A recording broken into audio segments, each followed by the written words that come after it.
Hola, mi nombre es Edgardo Huertas, estudiante de la Universidad del Magdalena del programa profesional en deportes. El día de hoy venimos a hablarles sobre la bioquímica del sistema digestivo.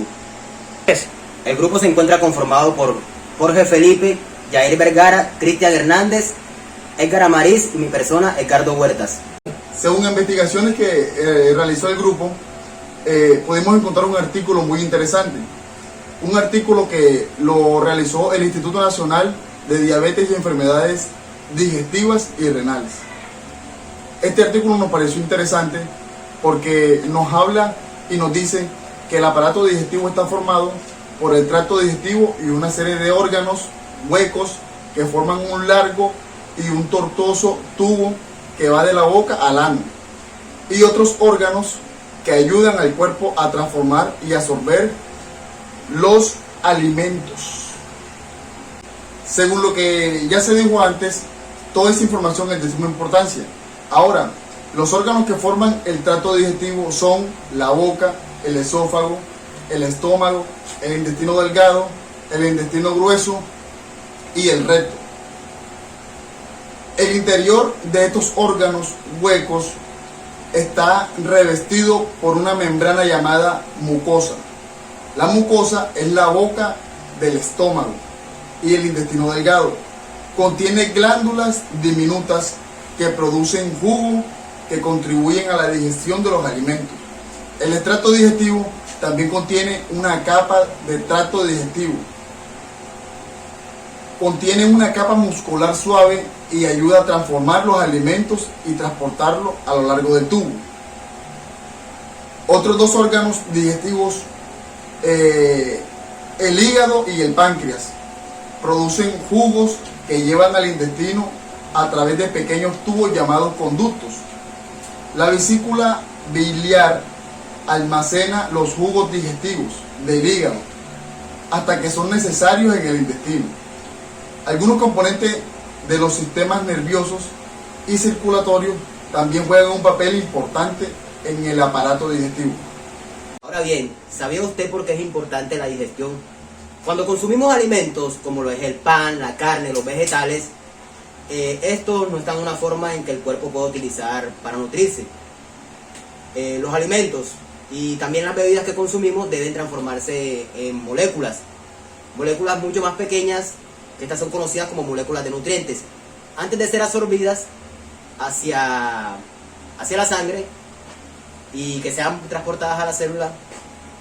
Bueno, claro, que tienen que ser transportadas y estas tienen que transportarse a todo el cuerpo porque son células de nutrientes. La digestión es el proceso por el que mediante el cual los alimentos y también las bebidas se descomponen en sus partes más pequeñas para que el cuerpo pueda usarlos como fuente de energía y para formar alimentos para la célula. Después de todo lo mencionado, aquí les hago otra pregunta. ¿Sabe usted cómo se digieren los alimentos?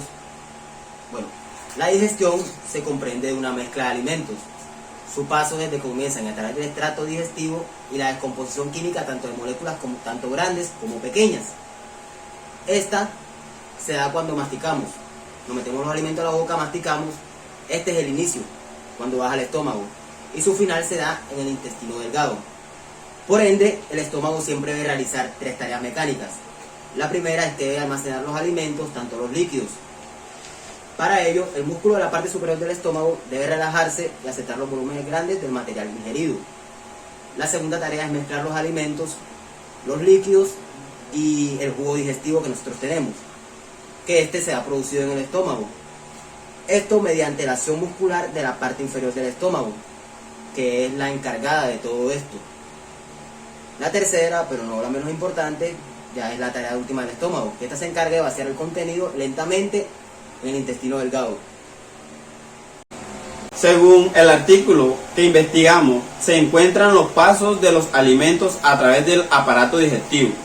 Los órganos grandes y huecos del tracto digestivo poseen una capa muscular que permite que sus paredes se muevan. El movimiento de estas paredes puede impulsar los alimentos y los líquidos y mezclar el contenido dentro de cada órgano. Los alimentos pasan de un órgano a otro mediante un movimiento muscular que se llama peritalismo. La acción del peritalismo se parece a la de una ola del mar moviéndose por el músculo. El músculo del órgano se contrae, estrechándose, y después se mueve lentamente la porción contraída hacia la parte inferior del órgano. Estas ondas alternadas de contracciones y relajaciones empujan los alimentos y los líquidos a través de cada órgano. El primer movimiento muscular importante ocurre cuando ingerimos alimentos líquidos. Aunque el ingerir es parte de un proceso voluntario, en cuando empieza se vuelve involuntario y pasa de estar bajo el control de los nervios. Los alimentos que acabamos de ingerir pasan al siguiente órgano, que es el esófago, que conecta la garganta con el estómago. En la unión del esófago y el estómago hay una válvula en forma de anillo, llamada válvula pilórica, que se cierra el paso entre los dos órganos. Sin embargo, a medida que los alimentos se acercan al anillo cerrado, los músculos que lo rodean se relajan y permiten el paso al estómago. A continuación, yo les hablaré sobre la producción de los jugos digestivos. Las glándulas digestivas que actúan primero son las glándulas salivales de la boca. La saliva que producen las glándulas contiene una enzima que comienza a digerir el almidón de los alimentos y lo transforma en moléculas más pequeñas. Una enzima es una sustancia que acelera las reacciones químicas en el cuerpo. El siguiente grupo de glándulas digestivas está en la membrana que tapiza el estómago. Estas producen ácido y una enzima que dirige las proteínas. Una gruesa capa de moco tapiza la mucosa y evita que la acción acídica del jugo digestivo disuelva el tejido del estómago. En la mayoría de las personas, la mucosa estomacal puede resistir el jugo, a diferencia de los alimentos y los otros tejidos del cuerpo. Después de que el estómago vierte los alimentos y su jugo en el intestino delgado, los jugos de otros órganos se mezclan con los alimentos para continuar el proceso. Uno de estos órganos en las páncreas, cuyo jugo contiene un gran número de enzimas que descomponen los carbohidratos, las grasas y las proteínas de los alimentos. Otras enzimas que participan activamente es el proceso provienen de glándulas en la pared intestinal. El segundo órgano, el hígado, produce la bilis o otros jugos digestivos. La bilis se almacena en la vesícula biliar. Entre las comidas, cuando conocemos la bilis, sale de la vesícula por las vías biliares al intestino y se mezcla con las grasas de los alimentos. Los ácidos biliares disuelven las grasas en el contenido acuoso del intestino, casi del mismo modo que los detergentes disuelven la grasa de una sartén. Después de que las grasas se disuelven, las enzimas del páncreas y de la mucosa intestinal las digieren. Bueno, ya habiendo dicho lo anterior, ahora sabré sobre la absorción y el transporte de los nutrientes. La mayoría de las moléculas dirigidas de los alimentos y el agua y los minerales provenientes de la dieta se absorben a través del intestino delgado. La mucosa del intestino delgado contiene muchos pliegues cubiertos de proyecciones diminutas. Estas son llamadas vellosidades. Estas sucesivamente están cubiertas de proyecciones microscópicas, llamadas microvellosidades. Estas estructuras crean una superficie amplia a través de la cual se pueden absorber los nutrientes. Hay células especializadas que permiten que los minerales absorbidos atraviesen la mucosa y pasen a la sangre. Los distribuye otras paredes del cuerpo para almacenarlos o para que pasen por otras modificaciones químicas. Esta parte del proceso varía según los diferentes tipos de nutrientes. Estos son los tipos de nutrientes, los cuales son la proteína, los carbohidratos, las vitaminas, el agua, la sal y la grasa. ¿Cómo se controla el proceso digestivo? Por medio de reguladores hormonales. Las principales hormonas que controlan las funciones del aparato digestivo se producen y se liberan a través de las células, de la mucosa, del estómago y del intestino delgado. Estas hormonas se liberan en la sangre del tracto digestivo, regresan al corazón y por las arterias de nuevo hacia el aparato digestivo, en donde estimulan la producción de jugos digestivos y provocan el movimiento de los órganos. Dale. A continuación, las principales hormonas que controlan la digestión, como lo son la gastrina, la secretina y la colexiocitocina.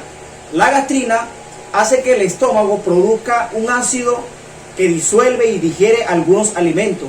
Es necesaria también para el crecimiento celular normal de la mucosa del estómago y del intestino delgado y el colon.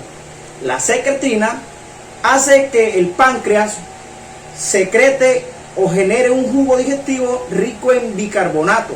El bicarbonato ayuda a neutralizar el contenido ácido del estómago cuando entra en el intestino delgado. Además, estimula al estómago para que se produzca pectina, una enzima que digiere las proteínas, al hígado para que produzca la llamada bilis. La colexiocitocina, llamada en nombre químico CCK en inglés, hace que el páncreas produzca las enzimas del jugo pancreático y hace que la vesícula biliar se vacíe. También fomenta el crecimiento celular normal del páncreas. Otras hormonas del aparato digestivo regulan el apetito. La grelina produce en el estómago y el intestino delgado. 3. Vengo a hablarle de los reguladores nerviosos. Son dos clases de nervios que controlan la acción del aparato digestivo. Los nervios extrínsecos de afuera llegan a los órganos digestivos desde el cerebro o desde la médula espinal y provocan la liberación de dos sustancias químicas, la acetolinona y la adrenalina. La acetolicona hace que los músculos de los órganos digestivos se contraigan con más fuerza y empujen mejor los alimentos. También hace el estómago digestivo y el páncreas produzca más jugo digestivo. La adrenalina tiene el efecto opuesto, relajando el músculo del estómago y de los intestinos, disminuyendo el flujo de sangre a estos órganos, retardando y deteniendo la digestión. Los nervios intrínsecos de adentro, en este caso, forman una red muy densa incrustada en las paredes del esófago, el estómago, el intestino delgado y el colon. La acción de estos nervios se desencadenan cuando las paredes de los órganos huecos se estiran. Con la presencia de los alimentos liberan muchas sustancias diferentes que aceleran o retrasan movimientos de los alimentos y la producción de jugos en los órganos digestivos. Junto a los nervios, las hormonas, la sangre y los órganos del aparato digestivo llevan a cabo las tareas complejas de digerir y absorber nutrientes de los alimentos y líquidos que consumen todos los días.